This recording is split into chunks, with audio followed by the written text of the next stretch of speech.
Do you guys usually start on time here? Yeah. Okay. Why? Well, I end up starting workshops about 5 minutes late because people are usually late. They are. They can catch up if we. Okay. Okay. Yay. All right, let's get started then. All right, so thanks everybody for coming. So my name is Brianna Connick. I am an Assistant Director of Graduate Career Development in the Uchicago grad office. So we are an office specifically working with graduate students and postdocs throughout all of Uchicago. Josephine Chai, who's sitting in the back here, is the career advisor specific to the Graham School. Specifically, I actually advise the STEM divisions, so our biological sciences, physical sciences, and engineering groups of students and postdocs on campus. But I have, for some odd reason, become the LinkedIn expert in our office, and so I'm here today to talk about having an effective LinkedIn profile. So to get started, and this is meant to be really interactive. This is a small group, so please interrupt me at any time. I am not a formal presenter, so anytime you have a comment, want some further clarification, go ahead and interrupt. Who of you already have LinkedIn profiles? What was the question? Do you have a LinkedIn profile? Perfect. Okay. So we're not starting with anyone that hasn't even started a profile yet at this point. So that's good. Okay. So we're going to kind of focus on 3 things, and the bulk of it is going to be optimizing your LinkedIn profile. And then we're going to talk about how to maintain relationships through the tool, and then a little bit on using your network and job searching for kind of, after you finish whatever certificate program or degree that you're getting at Uchicago. So first off, why is this actually important to you guys? Why has social media and LinkedIn in particular become such a big deal? 94% of companies use social media for recruiting. And more importantly, hiring managers have said that about 43% of them have said that they found something while researching a candidate that indicated that they should not interview that person. So we want to take control of how you're presenting yourself professionally through LinkedIn and other social media websites as well. But today we're going to focus on LinkedIn in particular. All right, we are also in the middle of a shift, and this has been happening over several years. A lot of academia doesn't like to use LinkedIn or social media. They don't quite understand what the point of it is. So hopefully today I will convince you that it is incredibly important. And one of the kind of reasons why people are a little bit hesitant to use LinkedIn in particular is because of security and privacy issues. So, there is a bit of risk involved of what types of information you're putting out there. So you have to do a little bit of self-reflection throughout this process and figure out, okay, what is it that I'm comfortable with basically anyone knowing? And we're also going to talk about how to control the specific amounts of content that you're sharing with the public versus sharing with your connected network through LinkedIn today too. So online presence is becoming a really necessary central part of the job search. So more and more jobs are also being posted to LinkedIn. Companies are actively recruiting through LinkedIn now. So this is not just for professional networks and making connections, it's also for the job search process too.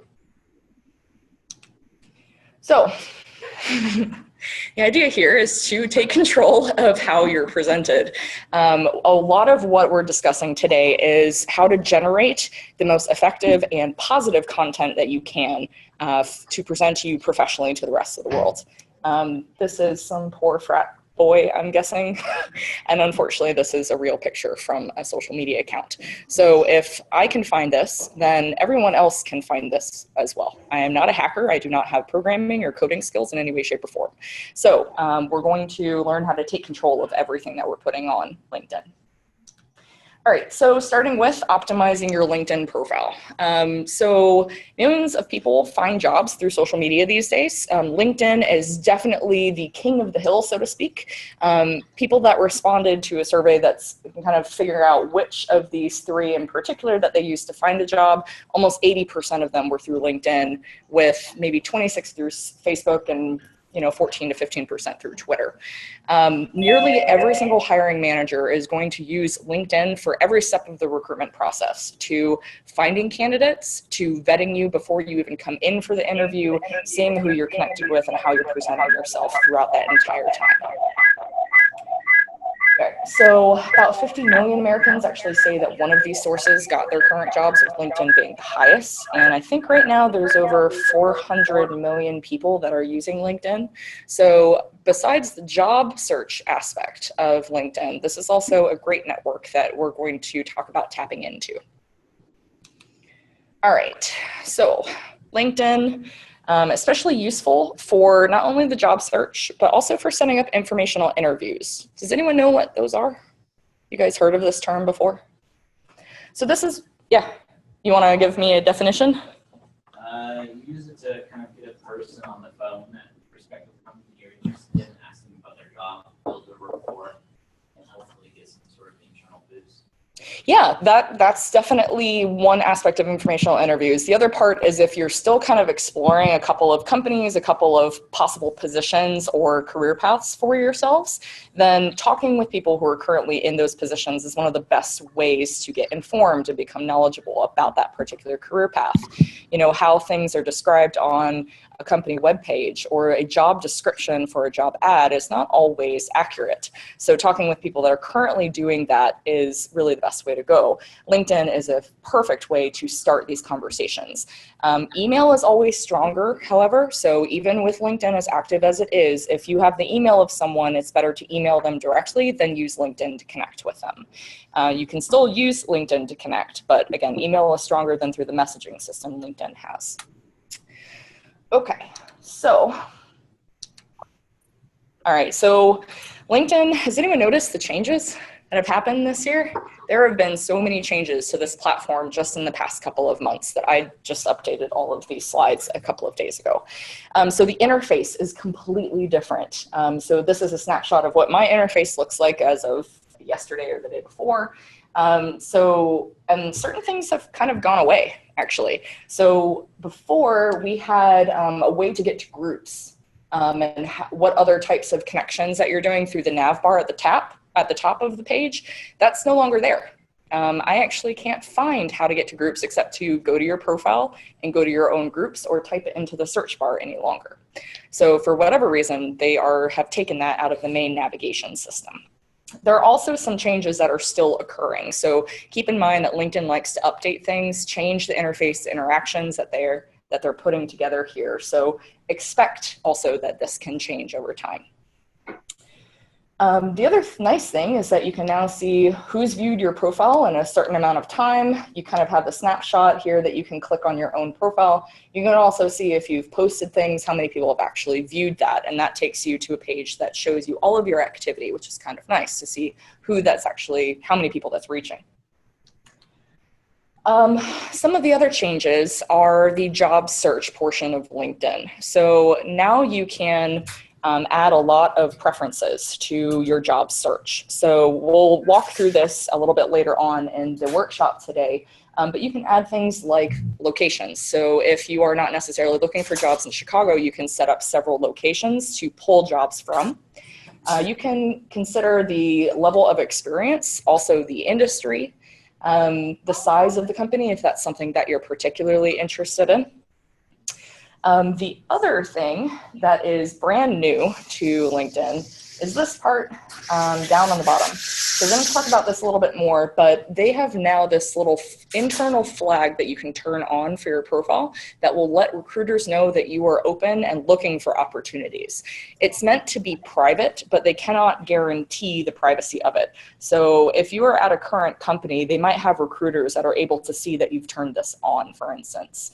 To regular staff, employees of that company, they probably will not be able to see this. But again, they can't guarantee that it's private.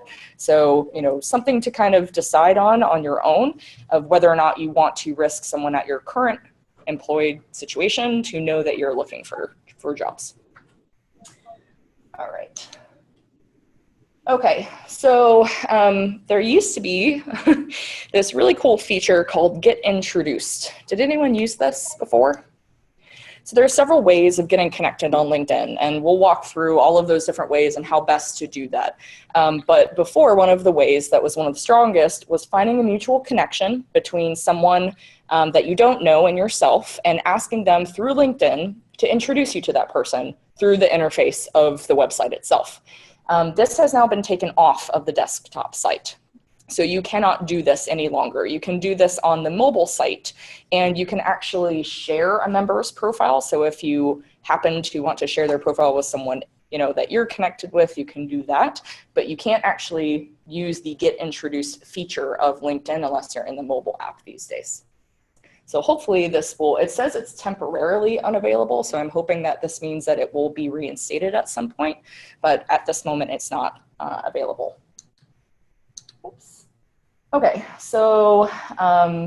so you can go to the mobile app to do get introduced. So you guys are going to get all of these slides afterwards. So you don't have to scribble down every single thing that's on here, but this is through their help feature of their website. So they're actually pretty good. They update this often. So if you do have questions, they should be answered there. But this is showing you how you can actually go through the process on the mobile app to use the get introduced feature. All right. Something that changed last year, which is important to remind people about, is the changes to messaging.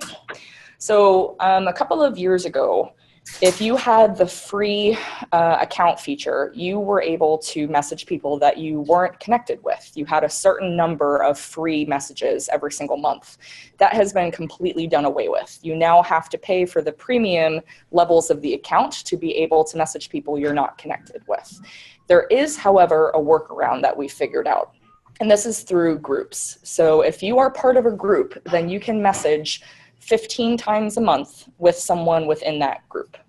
So this is one of the groups that I'm a part of. I think it might be the National Postdoc Association or something like that. So if you're in the actual group itself, looking at the member list, you have to, oops, oh, sorry about that. You have to hover over that person that you want to be connected with or message, and this little envelope pops up. You have to click on it through this. The messaging tool only works within the group itself. So for instance, if I wanted to message Richard Guston on this list, if I clicked his profile and went there directly, I would not be able to have that feature. You have to do it through the group itself. Does that make sense? So you have 15 free one-on-one group messages. You have to be a member of the group for at least 4 days before you can start messaging people. And the limit of 15, it only counts for the first one. So if I'm messaging back and forth with Richard Guston, only the first message that I send to him is going to count towards that 15 message limit a month. And then it resets on the calendar month. Okay? Some people actually do have open profiles though. So people that have paid for the premium levels of the account, they are able to just keep their profile completely open. That means that they're fine getting messages from people they're not connected with. So it is kind of a good idea to go through and just test to see if someone does have an open profile. This is what it's going to look like. It'll pop up with something like this. The premium member has an open profile, send a message for free. Most people don't have premium profiles for LinkedIn. Most just use the free basic one. So again, using the groups is the better way to go. Okay, the other thing that has happened is they started capping the amount of free searches that you're able to do. And this was actually changed back in 2015, but most people don't even know that this is a feature of the website, that there's a limitation, there's a cap to how much searching you can actually do. So this happened about a month ago, and this is what the message is going to say. It says, Brianna, you're approaching the commercial use limit on search. And then to get unlimited, you have to upgrade to one of the paid versions of the account. So just something to be aware of, that if you are doing a lot of searching for people for informational interviews or to find connections, then you might approach this. So the way they calculate it is based on the search activity that you had from the previous month. So the more you search, then the more this limit kind of grows for you.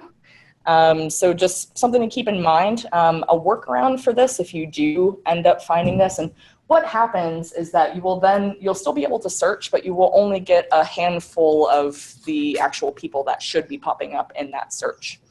One workaround is just to go to Google and search for that person's name and click on their public profile through Google and not use it through the LinkedIn app. Okay. Okay, so I've talked a little bit about some of the changes that have happened. Now we're going to actually get into a couple of things to be aware of for your profile when you're doing edits to it. And if anyone is doing this currently on their laptops, this is important for you.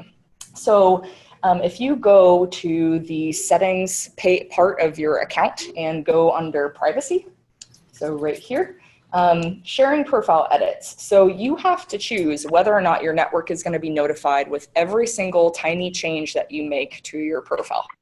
So if you were like me, where I have, maybe once a month I'll go in, or once every other month at this stage, and change a couple of things within my profile, I turn this off. So you can turn this off and on as many times as you want. So if you're doing a lot of tweaks to your profile, I recommend turning it off, or else you're going to blast every single tiny change to every connection that you have. That'll pop up in their news feed. But I would turn it back on after you've gotten to a good stage in your LinkedIn profile. And that's because the next changes that you make are going to be things like new positions, if you're publishing anything, if you get an award. So those changes should be broadcast to your network at that point. But all of the little tweaks to your profile don't necessarily need to be told to everybody. So, but you can choose, how much you want to share. Yeah. I kind of noticed that they ask us every time we make a change. They ask if you want to share it. Okay. I'm not sure if it's exactly the same, because I recently changed my status to job. Mm-hmm. And then it asks, like, notify your contacts. I suppose that's the same thing that it pops up in the feed, but they ask, and before that, so I did something else, and they asked, and I would say no. Yeah, so what probably has happened, again, this is something that LinkedIn has probably changed, so I haven't heard of this yet, so I'll have to look into it a little bit more.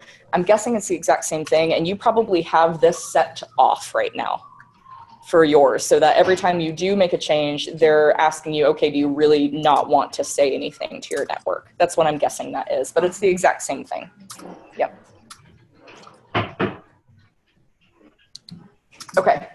The next thing to think about is the amount of information you're sharing and kind of privacy. So on that same tab under your settings is a section called Edit Your Public Profile. And this is to really allow you control over how you appear in public search engines. So if any of you who don't believe I'm connected with anyone except for Josephine in this room. If any of you looked at my LinkedIn profile right now, you would see the public version that I have decided how much information is available to people I'm not connected with. And so if you want to do the same for yourself, you would click on this, and it would take you to a page that looks something like this. So it's similar to how your profile looks normally. But this is what your public profile looks. So if someone just on Google searched for me, this is what they would find for my LinkedIn profile. And at this stage, on the right-hand side, you're going to find the customization side of things. So if you are currently job searching, generally the recommendation is to have most of these details available. And that's because the hiring managers, supervisors, other staff that are evaluating you for that position in that company are most likely not connected with you on LinkedIn. And in that case, you would want them to be able to see your information. If I am not currently job searching, very happy at Uchicago grad, so most of my information is actually turned off. So I have the position titles there and my education, but all the details are turned off, my skills, organizations, honors and awards, so on and so forth. So you can literally go through every single part of this and decide how much you want to share publicly and how much you don't want to share publicly. So this is a personal decision you kind of have to figure out on your own of what you're comfortable with. The other thing that's kind of new in the past year is this bottom part, so it might be a little hard for you guys to see, but this machine translated public profile. So because LinkedIn is a global website and it's used by people across the entire world in many different nations, they are now allowing you to choose to have your profile visible in different languages. So for whatever reason, it had already turned mine on for German for some strange reason. I don't know why I did that. So I will have to go back in and turn that off because I'm not job searching in Germany. I don't have connections there, maybe one or two, but they can read English, so it's fine. Any questions on public profile pages? Okay, and for those of you who came in late, we will be sending the slides to everyone, so you'll get caught up after, okay? All right, another way to get there, this is one of the new things about how LinkedIn looks these days, is you can get to your public profile much easier than the way that I just showed you through your privacy settings, which is actually really nice because before that wasn't available. So on your profile page, this is me. I'm actually wearing the same shirt today.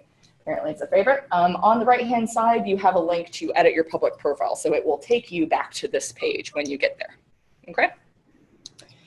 All right, the next thing to do is after you've kind of decided what your privacy settings are and turning off announcements so you're not blasting everybody with the tiny changes that you're doing to your profile, the next thing to do is to update your LinkedIn URL. So this is a customizable option that LinkedIn gives you. They actually have a lot of their profile features as customizable. So the default that LinkedIn gives you is kind of a bunch of gibberish of letters and numbers mixed in with some version of your name. But you can actually edit this and put whatever you want in this section. I recommend people doing some version of their name that they usually go by. And you can then use this. So I have it on every resume that I have. I have it on my business cards. Any websites that you go to or have for other public profiles, then you can include that there as well. Right here. So this is back on your public profile page. And so if you go up to the very top part, this is edit your public profile URL. So if you click on the little pencil sign, then you can customize it. Now it will tell you if the name that you're putting in there, or whatever it is already taken or not. So there are over 400 million people using LinkedIn. So again, you might have to kind of play with this for a little bit, especially if you have a common name. This is also really important. So if you have a common name and you have like a middle name included on your resume so that people know that it's you, I recommend putting that type of detail into the URL for your LinkedIn as well, at least so it's consistent. All right. The next thing that is quite important for LinkedIn profiles is a picture. So recruiters are actually 7 times more likely to click on a profile if it has a picture. And people just in general are more likely to accept a connection request if you look like a real person and not just some random entity on the web.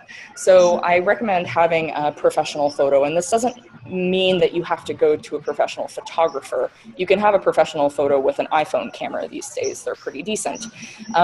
However, you do have some kind of rules for this, and most of them are pretty straightforward, but considering that picture in the beginning that I showed you of a guy in a fairy costume with a beer, obviously there are some rules here that are important. Group shots in general are not a good idea. I know my older brother has 3 kids, and for a long time his LinkedIn picture had all 3 of his kids in there. He didn't have a lot of connections, and the people that he was trying to make, it didn't particularly seem professional. So I recommend kind of going away from group shots. This is a profile about you and your professional life, not necessarily Facebook, which is considered a bit more, private, a little more personal. Yeah, so I'm not going to read through every single thing that's here. You guys are pretty intelligent people. The rule of thumb here is that if you have to ask yourself if the picture is appropriate, then it probably isn't. So if that's a question, then you probably shouldn't upload it. Yes. Absolutely. So it should be pretty similar to what this example is. So about mid-chest up. You don't need full body picture, just the majority of the focus should be on the face. Yes.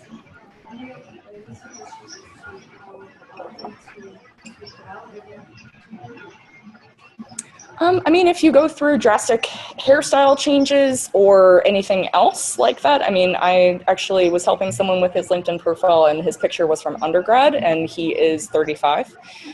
So obviously it needed to be updated at that point. So it's really, if it represents you, if it still looks like you in general, then it's fine.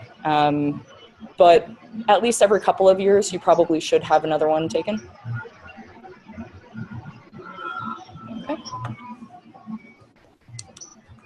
Okay, So the other part of LinkedIn that is customizable that most people actually don't know is the headline. So this is right underneath the name on your profile, and this is an old profile picture for someone. Their headline is right here. And what LinkedIn does is the default is it puts in what your current position title is. So in your experience section, if you have Masters of Analytics student, then that will be your headline here. However, this is completely customizable, and it's something that I absolutely do recommend customizing for yourself. This is a way to brand yourself, especially if you are thinking about transitioning into a different field, if you have expertise in some particular area that you'd like people to know. Basically, when someone looks at a LinkedIn profile, they look at this top part the most, and then they'll glance down at the rest of it to see some interesting information. So this is kind of the first stage of making an impression with someone that you don't know. So thinking about other ways to customize this section. Thinking about a couple of keywords. So this person wanted to brand himself as a molecular engineer. He also had a fellowship, which is a competitive award from the American Cancer Society.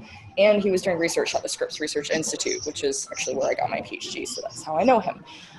So, thinking about ways to brand yourself. What are some of the keywords to your industry, your field, or also thinking about where you want to go afterwards. So perhaps you're moving into management consulting or doing business analytics. So having those keywords included in your headline can help brand you that way. That makes sense? So a couple of examples for you. Innovative educator, Middle Eastern historian, advocate for immigrants. So I happen to like these vertical separating lines in between. Having kind of short chunks of information is easier for human brains to process. So this is just an easy way to fit a couple of different ideas in here. This is someone from a scientist background, molecular biologist with a passion for neuroscience and cancer research, expertise in biopharmaceutical development. So if I was looking at this, I would assume that this person has probably a PhD, maybe in a couple of different areas, and they're looking to move into biopharmacy, maybe the business side of life science. Okay, a couple more examples. Social scientist, psychologist, PhD candidate at the University of Chicago. Another one, particle physicist, joint PhD at Uchicago and Fermilab, and then science writer. So thinking about the other accomplishments that you do have. I've seen people put pianist in this particular one, classic, if they are an avid, science writer, if they do blogging, things like that. So think about what you want people to know from 30 seconds of looking at your profile. Okay, so the next part of a LinkedIn profile is the summary section. So this really needs to be in first person. This is supposed to make you a bit more human and a little bit more personable. So I definitely recommend speaking in first person here. It's not really where you want to put bullet points, though you can. It's really up to you and your personal style. You want to try and keep it simple and think about strengths. You can also do some personal benchmarking. So again, LinkedIn is great for doing a little bit of stalking for other people. You can look at their profile and say, okay, that person has my dream job. How do they describe themselves? Is there anything that kind of resonates with me? Is there any type of language that's specific to that industry that I could try and mirror in my summary to, again, brand myself in that context of that world? It's meant to be a personal statement rather than your job description. So again, the summary is about who you are as a whole person. The experience section, which we're going to get to in a few slides, is where you talk about your job duties and responsibilities. So I have a couple of examples for this. So the accomplishment summary is really, one that, gives just a lot of, it's accomplishments. It's what you've actually done. So computational scientists, physicists, key talents in these particular areas. So this person obviously wants to go into science writing, is what I'm getting from just that first sentence. I excel at meeting tight deadlines, adaptable team member. So they're hitting a couple of soft skills here. So time management, working in teams, management just in general, communications. So thinking about what's important also for you as a person kind of going forward, how you brand yourself, how you think about yourself in terms of strengths. If you wanted to talk about why you're also branding yourself that way, so in my graduate studies, I've taken on various leadership roles, and then you kind of list the couple of roles that you have. Another example is just kind of short and sweet. This is ways, having a competencies list in particular is really nice, especially if you have technical skills or are looking to apply to a technical industry. So over 6 years of experience within the field of data science, you do a little bit of information about the projects that you're working on. And this is where having keywords is really important. So if a recruiter is searching through LinkedIn for someone who has multi-omic profiling or large-scale phenotyping, then this person's LinkedIn profile is going to pop up relatively quickly because it's in their summary section. So also something to think about. Again, this might sound a little bit cold, but this is meant to be slightly manipulative of your audience. So kind of like a resume is, kind of like a cover letter is. So thinking about, if you are specifically looking for jobs, what keywords are going to brand you as already part of that industry, already an insider. The list of competencies, again, is something that can be a lot of different things. So I have something similar on my LinkedIn profile, and you guys are all welcome to connect with me. I'll give you my LinkedIn profile at the end of this. So I have the types of workshops and programming that I am specifically experienced in giving. So I have a competencies list that looks like that, rather than I do not have C or C++ or Python experience whatsoever. So again, the competencies list can be a lot of different things. Another one is a mission-based summary. So this can be more about kind of what you're passionate about, what drives you as a person. So my goal is to identify effective and impactful solutions to social issues surrounding poverty and at-risk youth. And then currently, what are you doing? And then some of the other things that kind of mix in with that mission, with that passion of yours, those larger interests that drive you. Okay, so just a couple of examples. Generally, these are meant to be pretty short, so summary sections should be no more than 2 to 3 paragraphs at most. The shorter it is, the easier people are actually going to be able to read the whole thing. And it should be personal and specific. If someone else can apply their summary, your summary to themselves, then it's not specific enough to you. So using, really active verbs and active phrases is effective here. So recognize expert or leadership abilities gained through, improved this by this particular way, or built a new program, taken on these responsibilities. All of you have unique experiences. Now we just have to put it into a short paragraph for someone to read. Okay, so are you guys all in the master's analytics programs, different certificate programs here? Okay. Okay, perfect. So that competencies list might be more data analysis for you, bioinformatics techniques for you. So, this is a list of skills that people can learn just in graduate school, but it's also just ways to think about, what skills you do have. Sometimes people have an issue with describing what they're skilled at. So this is just a list of starting off kind of jumping points for you guys. Has anyone ever had a boss with a difficult personality? Basically everybody, right?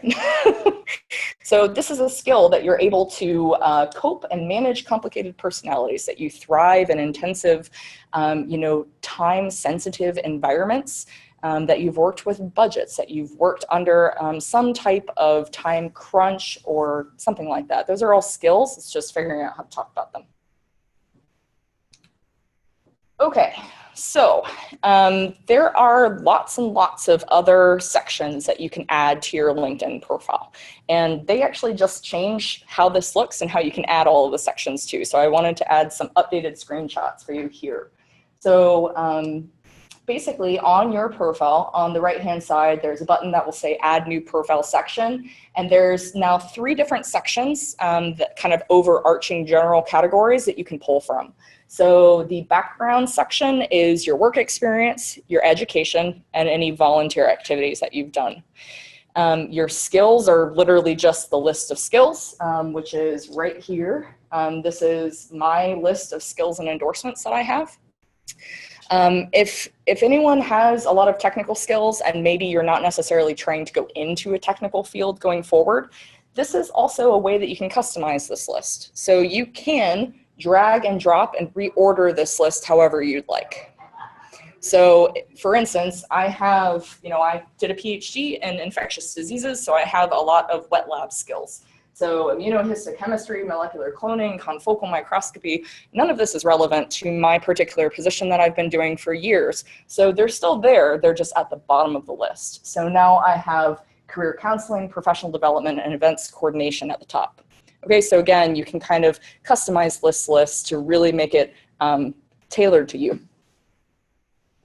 Okay, the other section that you can add is what they've now bulked everything into accomplishments.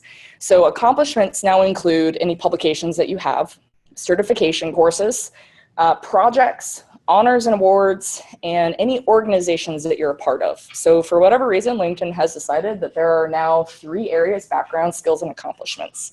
And before, you were actually able to drag and drop the different sections in your profile to reorder it. They have now frozen that. You are not able to drag and drop. So before, if you wanted skills to be directly under your summary statement, you could have moved that there. I can't find if they have allowed that in some other feature. And I, at this point, am pretty good at navigating LinkedIn, but I haven't been able to find that anymore. So everyone's profile is now frozen in the same order of sections. So for whatever that's worth, it is what it is. All right. Any questions on any of those things? We're going to get into a few of these sections now.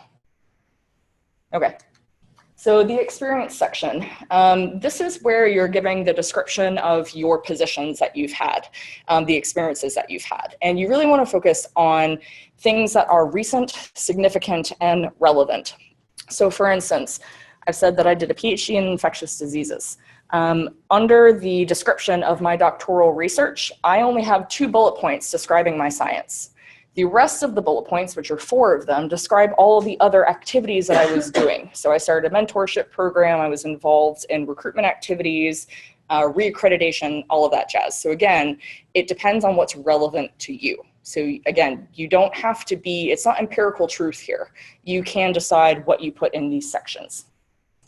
I recommend doing bullet points. They're easier for people to read in kind of short chunks of information rather than long-winded paragraphs. Basically, no one will have the time to read through that entire thing. And personal pronouns are okay if you do want to use that in this section, but you don't necessarily have to. Whereas in the summary section, I do recommend doing personal pronouns. Yes. Yeah, absolutely. What do you do if you have a significant gap in your work? How would you show that? Well, if that person had other activities that they were doing, if they had internships that were unpaid, that happens quite a lot. I would put those as experiences. So even if you aren't paid, they can still be a section of that time. But the truth of the matter is that you will have to explain those gaps in some way at some point to someone. Would you put that on LinkedIn, or would you save that for an interview? It's really up to that person's personal decision. If they have, if they had, a family member that they had to take care of because they had a significant health issue for a couple of years, then you can say something like that on there, or it's just an easy thing to say in an interview situation. So it really depends, again, on how much personal information you're comfortable with giving out through this platform. Okay. Another question. What if you're changing careers so your recent experience isn't relevant? Then you have to put those experiences. So we do this all the time as career advisors, is talking about how to put your experiences in the context of the job that you're trying to get. So for instance, I was a graduate student. Most of my work was in the lab, but I talked about how I managed, multiple people, that I mentored, interns that we had, graduate students. So it's all really trying to emphasize the other activities in the language of the job that you're trying to get. But if this person is interested and needs a little bit more help in that, then they can see Josephine also and get some more kind of one-on-one work on how to talk about it in that context. Okay. All right, so a couple of descriptions for you for the experience section. You really want to try and think big picture. You know, when someone is reading your LinkedIn profile, you can't assume that they're going to have the training, the background. I don't have bioinformatics background, so I wouldn't be able to understand all of what your work is, for instance. So you have to think about the context. Why is it significant? Why is it impactful? And would someone outside of whatever I'm doing understand why I'm putting this information here? And this is incredibly critical on LinkedIn in particular, because lots of different people from different backgrounds are going to be looking at your profile. So for instance, and I'm sorry for all the science examples that I have, this is just my background. So identify new transcriptional targets of the AML1 transcription factor. So as someone with a biology background, I understand transcription factors. I have no idea what AML1 is. There are way too many acronyms in science and kind of just in general. So you have to give a little bit of context here. So a better way to do this is then to give the explanation. AML1 transcription factor, which is one of the most common genes mutated or translocated in human leukemias. So the fact that you're linking it to a disease is, you know, basically everyone generally knows what leukemia is. You don't have to go the extra step of defining what a leukemia is. This is enough information for someone to understand why it's impactful for what you're doing. All right, so you want to use active verbs to describe your experiences as well. Does anyone have any favorite ones? You can just shout them out if you like any in particular. Spearhead. Spearhead? Yeah.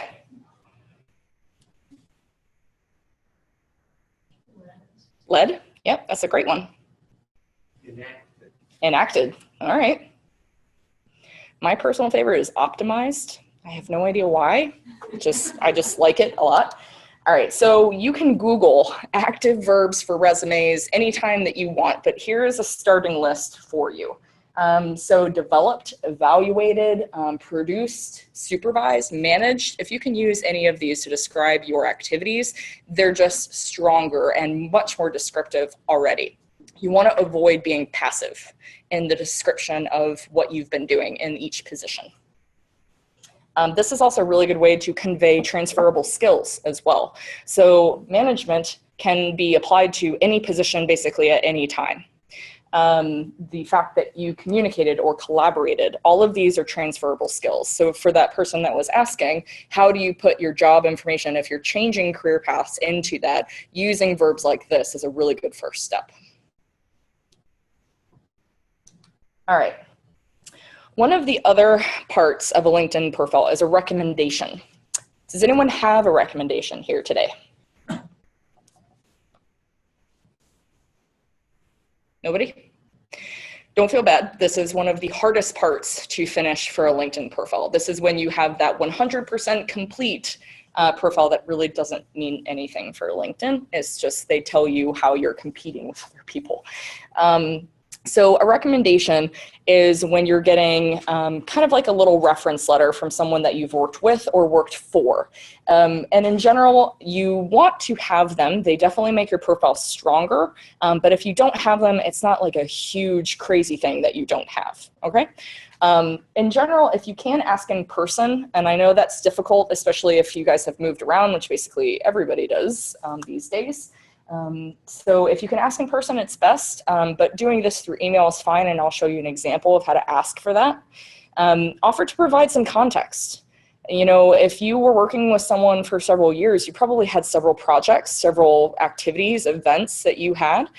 Make sure that you're asking them, okay, what do you actually want feedback on? What do you want a recommendation on? And maybe that's, you know, asking for a recommendation on how you mentored someone rather than the bulk of the rest of your job responsibilities, because you're going into a position that has that as kind of the focal point. Supervisors' recommendations are usually the most highly valued, but if you have someone that's kind of equal level and has some authority in whatever organization that is, that also absolutely counts. All right, so you want to make the request personal. The LinkedIn, like everything else, gives you a default message when you put this out. So definitely take that out, put it in, customize it your own way so it's in your own voice. So hello, Professor Brown. As you know, I'm currently exploring career possibilities in biotech cancer research. If you feel comfortable with it, I would greatly appreciate just a few short words of recommendation via LinkedIn when you have some downtime. Again, being very polite, not being demanding in any way, shape, or form. If you feel comfortable with it, when you have some downtime. In particular, I was hoping you could highlight my scientific and project management contributions to our recent collaboration on oncogenes and tumor suppressor gene regulation. So you're giving them context on what you specifically want feedback on. I would be happy to forward you full bullet points. No hard feelings if you feel like we need more professional interaction to make this a possibility. So again, you're not being demanding, you're being as polite as possible and not asking for something immediately. What's nice about LinkedIn, and hopefully this is not one of the features that they change, is that once you get the recommendation, you can actually suggest edits to it, to the person who gave you the recommendation. Now, you also have to be very polite through that process. But if there are, spelling issues, or if they, I don't know, said the wrong acronym of the gene that you were working on, you can always ask for them to edit it back. And then, so what actually is a good recommendation? So Blank is a cheerful, amiable fellow who is fun to work with, and you can rest assured because he delivers what is needed from him. That's not descriptive at all. There's no information there, pretty much. He's a cheerful person, that's good, yeah. Can you use recommendations from grad community students who work with other projects? Yeah, absolutely. Yeah, especially if it's if you were in a supervisory capacity and they can talk about that experience, that's good too. If you have someone that was a supervisor, like a boss, an advisor in graduate school, then asking them is definitely a good one. Okay. Yeah. But they could just be like professors or people you work with on other projects. Yeah, as long as they can give you a strong recommendation. Okay. So this is obviously an awful one. So you want to ask them to have some more information there, some more details, and this is where providing context is important. So Blank worked with me as an intern at the Technology Transfer Office, or at UCSD for 8 months on a part-time basis, so very specific. They have a broad technical background, quick in grasping the essence of inventions, their advantages over current available technologies. With me, he has prepared case notes, marketing materials, so on and so forth. So you get the idea. The more detail that you have about the relationship, about the project, the accomplishments, the better the recommendation is going to be. Okay, so I know we're going quickly, but we only have about 12 minutes left, so I'm trying to be cognizant of your time here. And if we do go over time, I'm not going to be upset if anyone has to leave at 5, okay? And again, you'll get all of the slides afterwards. So next we're going to talk about, once you have your profile set, how do you actually reach out to people? How do you make and maintain these connections? Okay, so groups. Groups are very important with LinkedIn these days, mostly because of the messaging capabilities. So I mentioned before that you have to pay to message people that you are not connected with, but if you are in a group with them, you can message them a certain amount of times every single month. So you can join up to 50 groups on LinkedIn. One of the best places to start is alumni networks. That's an easy thing that you already have in common with the people that you're joining, right? This can be from undergrad, grad school, any other experiences, internships. There's company groups as well. There's several Uchicago groups, so University of Chicago alumni. If anyone's in kind of the biological sciences, there's the My Choice group, which is a career development grant for biologists. If anyone was a postdoc, there's postdoc groups, so on and so forth. There are also professional societies. So if you're in an industry that has a professional society, I definitely recommend joining their LinkedIn group. This will allow you to keep up to date as to what the group is talking about, keep you up to date in your own industry, and give you an automatic network to kind of pull from. Yes? Super random, but when someone endorses you for a skill that isn't true, like what do you do? Yeah, so I get this question a lot, and the other question is, do endorsements actually matter? I mean, sure, it's impressive when you see someone's profile and they have 25 people endorsing them for one particular area. But I've had people endorse me for things that they had no idea that I had that skill. So I've had people endorse me for wet lab skills that I have, and I've never worked with them before in my life. So I personally don't put much stock in how much those endorsements count. I don't know if there's a way, you can turn off the ability to endorse though, so you can completely take that off the skills section. So if you're not comfortable with that, then that might be an avenue. I don't know if there is a way to delete someone's endorsement after it's happened, but I can look into that. Yes? Yeah, no, I deleted that individual endorsement of a category. Oh, okay. It's Mm-hmm. Okay. Yeah, I mean, sure. Yeah, and generally for the skills section, you should have experience in those areas to actually put it on that list. If you don't, then you don't want to do that. That's basically the equivalent of lying on a resume. Okay. So here's just a list of some specialty groups. And what's more important about this list is the numbers that are on the right-hand side. So for instance, the big data and analytics group has almost 300,000 members of that group. That is an automatic network for people that have background, training, interest in that particular field. Pharmaceutical jobs is over 340,000 members. So, you know, this is a great way to do informational interviews, to search for people who are, you know, sometimes jobs are posted to these group pages as well. So it keeps you up to date and also gives you a network to tap into for questions that you have. All right, so how do you actually engage people in groups? When you actually do join a group, I actually recommend kind of sitting back and seeing how the discussion goes in that group. Usually there are a handful of people that post all the time. And what would be good is to kind of observe first and then start to interact, then start to participate in discussions. So adding comments, liking people's posts, obviously being genuine about all of this. You're not trying to be fake here. And then kind of once you start participating a little bit more, then you can connect with others directly or message them through the group. But you want to have a little bit of participation in this. And when you connect with them directly, you want to also mention that you're in the group with them, or it will give you something to talk about in that message that you're sending. So first and foremost, you guys have experience and training in a lot of areas. You can be helpful on your own. This is not just about you getting information. You can also be helpful to someone who's asking questions as well. So you can offer to make a connection with someone. So if you're in a group with someone, you know, hello Trinity, I recently saw your posting on the Chicago Data Science LinkedIn group seeking input on a new approach for investigating computer-mediated alternative realities. Former colleague of mine, David Anderson, is an expert in this area and recently published a paper down the rabbit hole in Science 6 months ago with the link. If you think his input would be helpful, I'm happy to make an introduction. So if anyone doesn't get the joke here, then come see me afterwards and I'll educate you on sci-fi movies.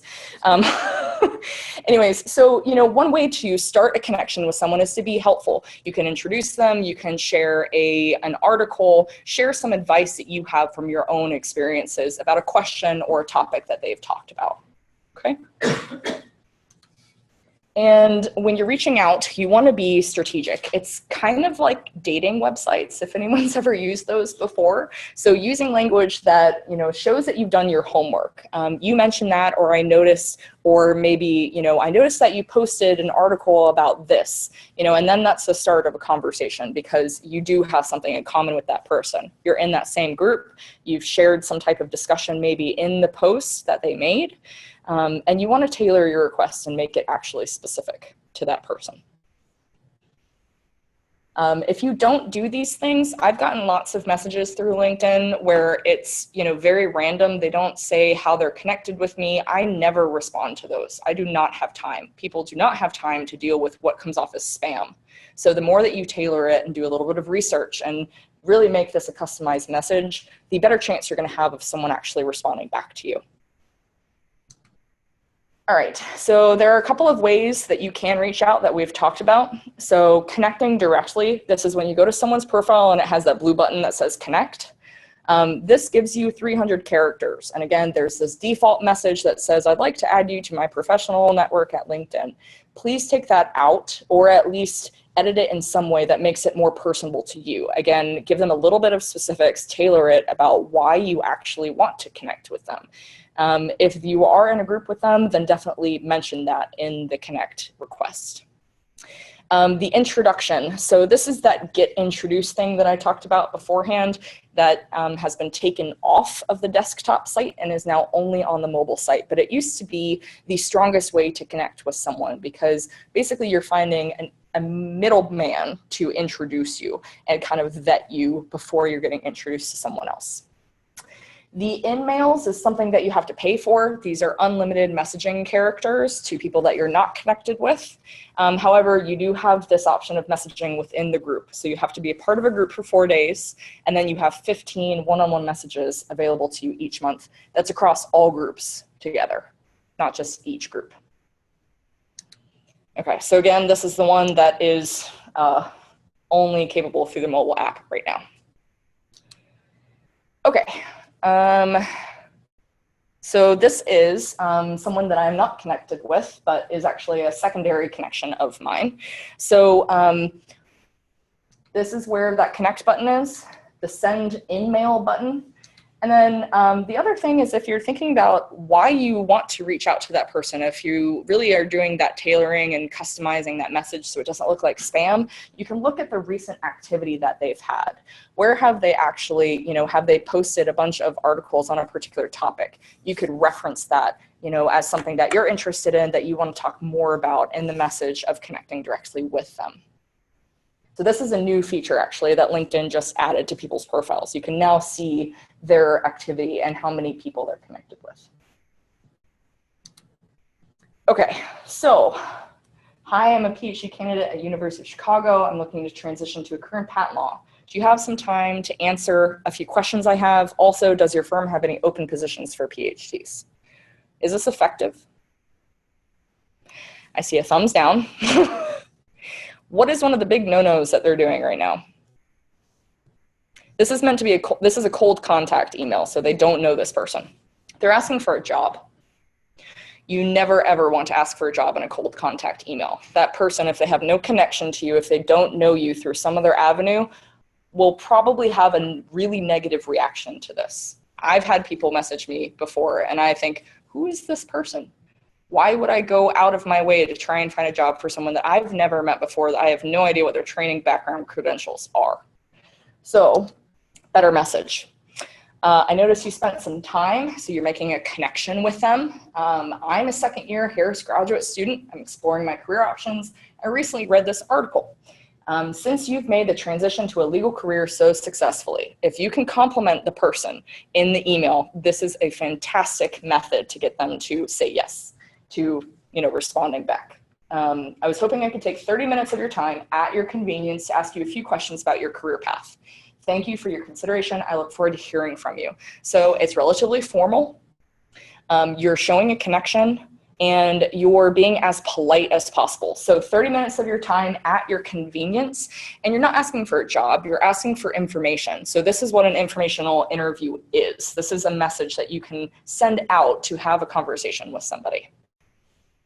Okay, so asking for a job when you don't know that person is the absolute kiss of death in networking in general, and that definitely does carry through to LinkedIn.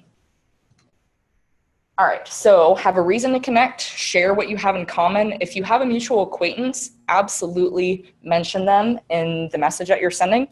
Don't ask for a job, and then if you can compliment or give recognition for something, if they've recently gotten an award or a new job or something like that, you can always say, hey, I've done a little bit of research and congratulations, that looks like a great opportunity for you. Okay, so it is almost 5 o'clock, so if anyone needs to leave, I have a few more slides, but absolutely not going to be offended if anyone has to get up.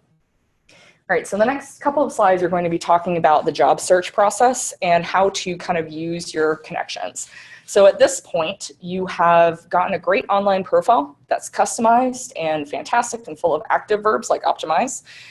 You're going to have great connections that you've reached out to, that you have informational interviews with, and groups that you're actively participating in. And then the next step is to leverage all of that to find a job. So that's the other part of LinkedIn. So for people that you already are connected with, keep them updated about your progress. If they know that you're completing a certificate program here at Graham, let them know, oh, hey, I'm finishing up. I'm really excited about this project. Thank you so much for, talking to me about your work. It's really been helpful to me. Sharing interesting articles, congratulate them, continually if they get a new job, if they get a promotion. This is an easy way to maintain that connection with them. And obviously continue to ask serious, genuine questions about that company, that career track, that position. And then once you are actually ready to apply to positions, so again, this is for connections that you've had for a little bit of time.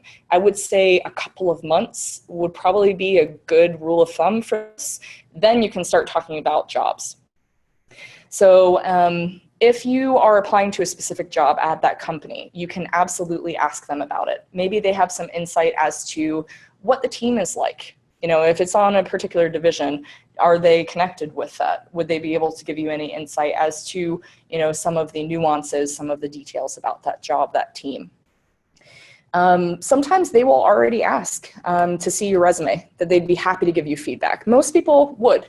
I've done this many times. Obviously, this is also part of my job, but or you can ask them if they'd be comfortable passing your resume on to someone within their organization. So most jobs are done through or found through networking and connections. So it's over 70%. And a lot of jobs are never ever posted anywhere. So having connections with people and keeping up to date with them, maintaining that connection is absolutely necessary for the job search going forward. If they're directly involved in hiring, I actually recommend that once you apply online, which is how everything is done these days, also send them an email saying, you know, thank you so much for all of your conversations and your assistance. I have applied to this position. I also wanted to send you my materials directly, and go ahead and attach those to the email. And at that point, hopefully you've moved to an email format rather than still through LinkedIn. Okay. So this is maintaining connections for the job search itself. There's also job searching functionality on LinkedIn. Has anyone used this before? Yes, a few of you? Okay. So this is also something that's been updated and changed because this is what LinkedIn likes to do. So this is now what the kind of job search area looks like. So it's now under jobs here. You can search by title, company, so on and so forth, the geographic location. There's also the preferences page that I talked about in the very beginning of this workshop. So if you want to update your preferences, this will make your job search a lot more tailored to you. And what will happen is that once you update all of this information, LinkedIn will actually send you jobs that they think you'd be interested in by email. So they will curate a list of these possible jobs that fit your parameters and will send you an email about them. I was job searching over a year ago. I still get these every once in a while, even though I've turned this basically off at this point. So again, putting in as much information here as relevant to you is going to only be helpful in curating the jobs that you're looking at. And then there's this other part of letting recruiters know that you're open to the position. So this is a new internal flag that LinkedIn has basically put together. It'll signal to recruiters that you're open to new opportunities. And generally it's kept private, but the caveat that they have here, they have a little security warning that we take steps to not show your current company that you're open, but we can't guarantee that because there could be recruiters actively looking for people at your own company and they could stumble upon your profile during this process. They've also added a new thing too. So when you have applied to a job through LinkedIn and it takes you to the company website to apply, you can choose to share your profile with the job poster of that particular position. So this is where you would turn that on and off. Especially if that person is not connected with you, this can be kind of helpful going forward. But obviously you'd be applying with a resume, a CV, a cover letter, so on and so forth. Okay. All right, so if there are specific companies that you are targeting, you know, say if you really want to work at Allstate, there are now company pages. So company pages have expanded quite a bit for LinkedIn in the past 2 years.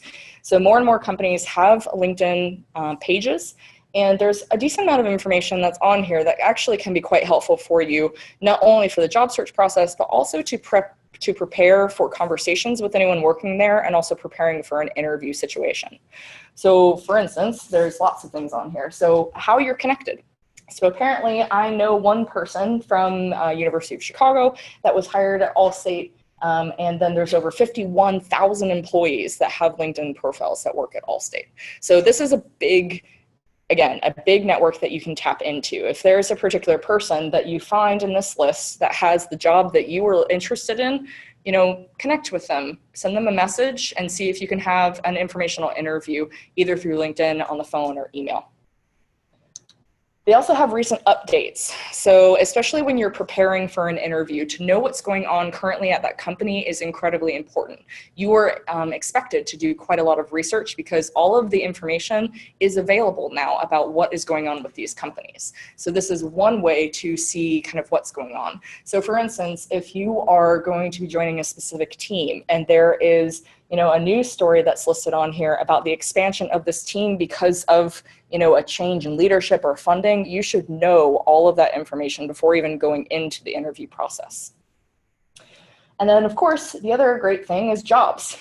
So LinkedIn has more and more jobs posting every single day. So again, if you have specific companies in mind, you can job search through LinkedIn for them, through their company pages. So if you click on that, it'll take you to a list of all of the jobs that are associated with Allstate or their affiliated companies, also something to keep in mind, in the entire world. So this can be really, really helpful tool for you. There's lots of filters that are built into this job search function of LinkedIn. So right now there's almost 550 jobs that are open for LinkedIn. And I didn't even put a location. So most of them are, okay, so all of them are in the US, but if, for instance, you're looking to move to the Dallas-Fort Worth area for whatever reason, if you like heat and snakes, you can click that, and that can be your filter for a geographic location. There's also the kind of company affiliation. So I guess Brady Insurance is a subsidiary of Allstate, which I wasn't aware of before this, so just something to keep in mind. Not only are there these types of filters, but then there's all of these wonderful ones as well. So you can look at experience levels. So if you are coming in more at an entry level versus a senior one, you can curate this list using these filters. The same thing with the industry itself. If you are going to Allstate because you're interested in data science, and they're actually a very good employer for data scientists these days, you can specifically say, information technology. You can even add, a keyword or a position title in there. There's also the job function. So again, information technology versus sales versus business development, so on and so forth. Okay. All right, so the kind of rule here is that employers, colleagues, basically anyone that you're connected to professionally is going to find you online. They all Google your name, they all look for whatever LinkedIn profile, social media presence that you have. So it's really important before you're job searching and while you're in the process, if you currently are, to take control of how you're presenting yourself. So at this point, try and invest a bit. I hope I have convinced you as to how important and useful LinkedIn can be on a lot of different ways, and engage others so that you can kind of move on to your next opportunity with the best foot forward on a professional level, but also with all of the information you can gain through conversations and also researching different companies. So I will take any questions, but this is my email. You're more than welcome to add me on LinkedIn. Very happy to do that. And if anyone does want advising appointments to look over LinkedIn profiles, Josephine Chai, who is right here, is actually the career advisor for you guys here at Graham. So thank you. I'm sorry for running over time.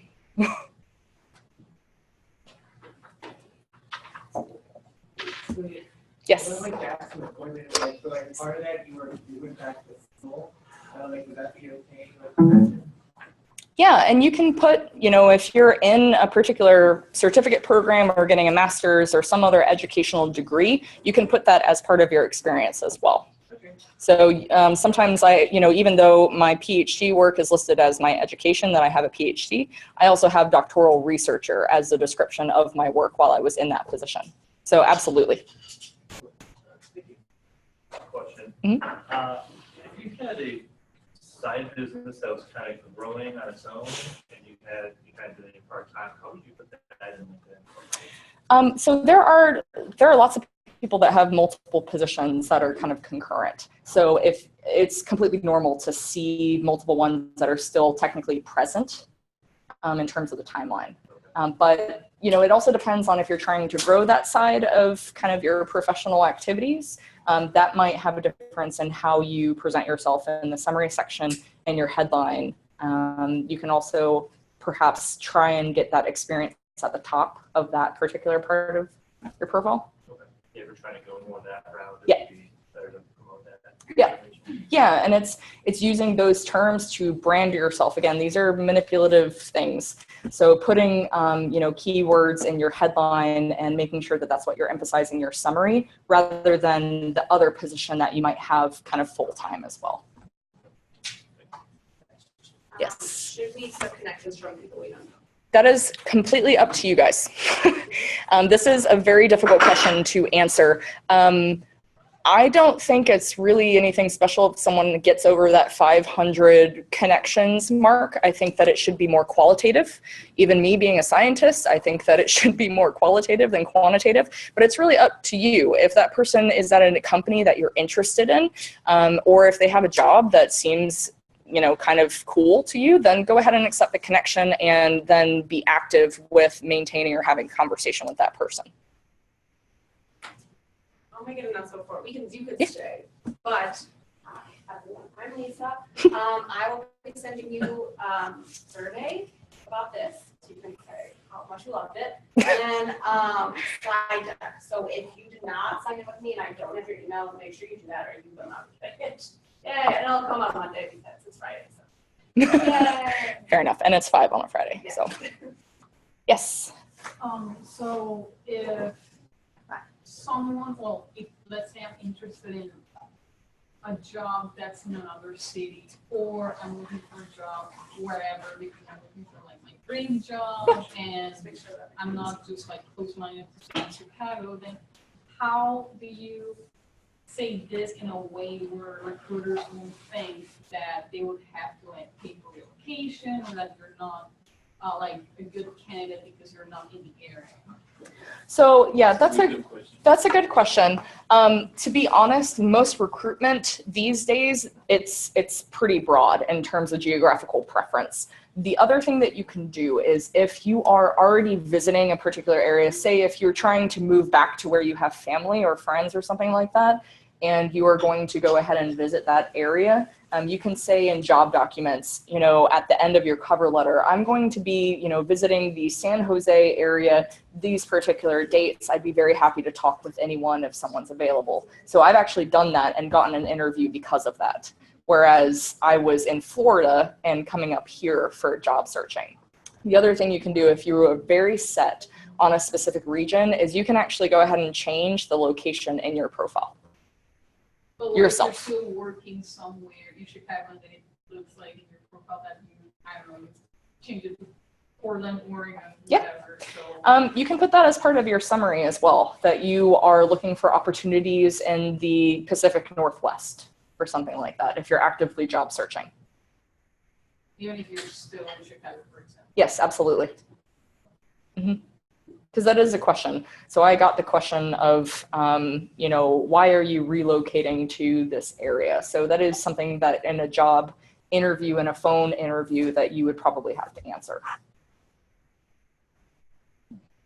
Thank you. You're welcome. Yes. I don't know these are much but maybe just sitting here. So I've seen some LinkedIn's where they pretty much repeat what's on the resume. So we worked at Chicago Transit Authority. Sure. They'll, list the description, and so it ends up looking just like a resume. Yeah. So is that They are documents that can mirror each other. So one of the nice things is that, especially with bullet point formats being a lot more, that's how I recommend people put their resume experiences these days, and how you do LinkedIn, that if you work on one, they should translate to the other. So especially for the experience descriptions, that could be directly translating. So it's okay if it's the exact same thing for that section. One of the reasons why people that are in the job search process also check out how you are on LinkedIn is to make sure that you're presenting yourself the same way, so that you're not lying about something on either particular avenue, and making sure that you're a real person too as part of the process.